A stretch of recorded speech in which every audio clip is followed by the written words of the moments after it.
Toy train দেখতে দেখতে আবার হাঁটা দিলাম। অনেক দিন পর ঘুরতে এলে যা হয় আর কি, মাঝে মধ্যে নিজেকেও দেখিয়ে দিচ্ছি। তারপর আমি চলে যাই লেকের ধারে, তো সেখানে একটু জমিয়ে গল্প আড্ডা দিই। আর এত বেলাতেও দূরের দিকে বেশ ভালোই কুয়াশা ছিল। তারপর আর কি চলে গেলাম এবার গ্রামের দৃশ্য দেখতে, তাই টিকিট আমি কেটে নিয়েছি। কাটা হয়ে যেতেই চলে যাচ্ছি ভিতরে এন্ট্রি নিতে।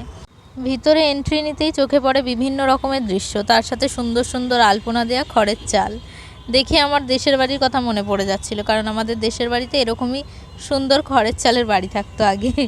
তো ওখান থেকে আমার ভিউজ দেখা শেষ হয়ে গেলে চলে আসি একটু পেটের পুজো করতে, কারণ খিদে পেয়েছে। তো এসে আমার মিস্টার মায়ের সাথে দেখা হয়ে যায়, তো তাকে বললাম আমাদের সাথে তুই একটু পেট পুজো করে নে। তো তাকে দিয়েছি, সে আবার বসে আছে। তো চলো আমার পেট পুজো এখানে ডান। তো আবার আমি চলে এসেছি একটু হাঁটা দিতে।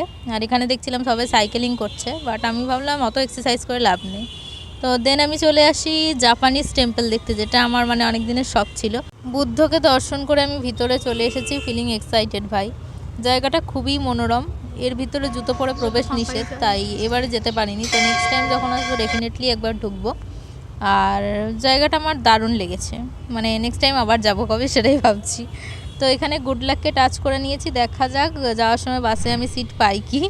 তো আজকের ব্লগটা এতটাই থাক, আবার দেখা হবে নেক্সট ব্লগ। আর হ্যাঁ, চ্যানেলটা অবশ্যই সাবস্ক্রাইব করে নিও। তো চলো টাটা।